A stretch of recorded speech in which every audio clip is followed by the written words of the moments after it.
ସର୍ବଦା ମନେ ରଖନ୍ତୁ, ପିଅନ୍ତୁ ଠିଆ ହୋଇ କ୍ଷୀର, ଔଷଧ ଏବଂ ପାଣି ବସିକରି। ଲୁଚାଇ ରଖିବେ ଆପଣଙ୍କର ବୟସ ଏବଂ ଆୟ। ଯିଏ ପଚାରିଲେ କରନ୍ତୁ ଜାତିର ମାନ ଓ ସମ୍ମାନ। ଖାଆନ୍ତୁ ଡାଲି, ରୁଟି, ଚଟଣି। ଯେତେ ରୋଜଗାର ହେଉନା କାହିଁକି, ଭୁଲନ୍ତୁ ନିଜ ପ୍ରଶଂସା ଏବଂ ଅନ୍ୟମାନଙ୍କର ନିନ୍ଦା। ଯାଆନ୍ତୁ କାହାର ଦୁଃଖରେ ପ୍ରଥମେ, ଖୁସିରେ ଶେଷରେ। କୁହନ୍ତୁ କଥା ଜିଭ ସମ୍ଭାଳିକି। ଆଣନ୍ତୁ ଘରକୁ ଜିନିଷ ସେତିକି, ଯେତିକି କାମରେ ଲାଗିବ। ଜୀବନର ସତ୍ୟ, ଗୋଟିଏ ମାଛର ମନ କଥାକୁ ଅନ୍ୟ ମାଛଟେ ବୁଝିପାରିବ। ବଗକୁ କେବଳ ଖାଇବା ଜଣାଅଛି, ଦୁଃଖୀର ଦୁଃଖକୁ କେବଳ ଦୁଃଖୀ ବୁଝିପାରିବ। ଅନ୍ୟମାନଙ୍କୁ କେବଳ ସ୍ୱାର୍ଥ ହିଁ ଦେଖାଯିବ। କେବେ କାହାକୁ ପାଇବା ଆଶାରେ ନିଜର ମୂଲ୍ୟବାନ ସମୟକୁ ନଷ୍ଟ କରନ୍ତୁ ନାହିଁ। ନିଜର ଭବିଷ୍ୟତକୁ ଧ୍ୟାନ ଦିଅନ୍ତୁ। ଯିଏ ଭାଗ୍ୟରେ ଅଛି, ସମୟ ହେଲେ ସେ ଆପେ ଆପେ ଆସିଯିବ।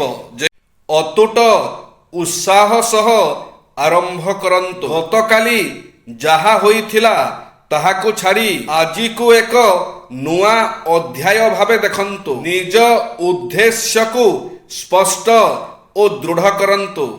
ଦିନର ଆରମ୍ଭରେ ଏକ ଛୋଟ ଲକ୍ଷ୍ୟ ଧାରଣ କରନ୍ତୁ, ଯାହା ଆପଣଙ୍କୁ ଆଗକୁ ବଢ଼ିବାକୁ ପ୍ରେରିତ କରିବ। ନେଗେଟିଭ ଚିନ୍ତାଧାରାକୁ ଧୀରେ ଧୀରେ ତ୍ୟାଗ କରନ୍ତୁ। ମନରେ ସକାରାତ୍ମକ ଭାବନା ନେଇ ଆସନ୍ତୁ। ନିଜକୁ ସମ୍ମାନ ଦିଅନ୍ତୁ। ଧ୍ୟାନ ଓ ଶାନ୍ତି ଦ୍ୱାରା ମନକୁ ସନ୍ତୁଳିତ କରନ୍ତୁ। 5 ରୁ 10 ମିନିଟ ଧ୍ୟାନ ବା ଶାନ୍ତିରେ ବସିବା ଦିନକୁ ସୁସ୍ଥ ଓ ସବଳ କରିପାରେ।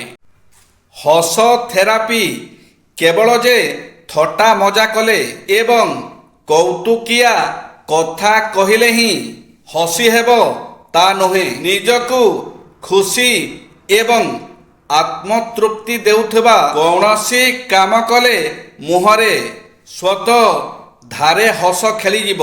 ମଣିଷ ସୃଷ୍ଟିର ଏକମାତ୍ର ପ୍ରାଣୀ ଯେ ହସିପାରେ। ହସ ଶତ୍ରୁକୁ ମଧ୍ୟ ଆପଣାର କରିଦିଏ। ଏ ସନ୍ଦର୍ଭରେ ପ୍ରସିଦ୍ଧ ହାସ୍ୟ ଅଭିନେତା ଚାର୍ଲି ଚାପ୍ଲିନ୍ ଉକ୍ତିଟି ମନେ ପଡ଼ିଯାଏ, ସେହି ଦିନଟି ମୋର ମୂଲ୍ୟହୀନ ଯେଉଁଦିନ ମୁଁ ହସି ନାହିଁ। ତେବେ ଚିନ୍ତା କରନ୍ତୁ, ଆମେ ବଞ୍ଚୁଥିବା ଜୀବନ କାଳରେ କେତୋଟି ଦିନକୁ ଆମେ ମୂଲ୍ୟହୀନ କରିସାରିଛେ। କିନ୍ତୁ ଏବେ ବି ଡେରି ହୋଇନାହିଁ।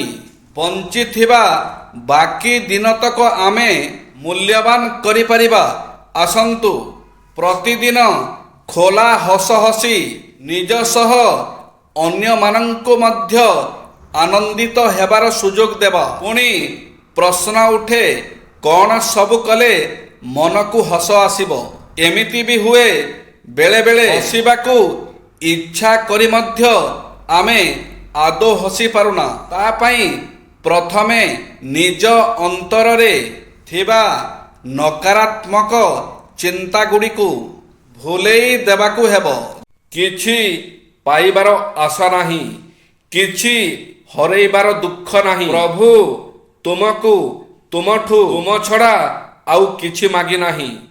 ତୁମେ ସାଥେ ଥିଲେ କିଛି ଲୋଡ଼ା ନାହିଁ। ଜୟ ଶ୍ରୀ ଜଗନ୍ନାଥ।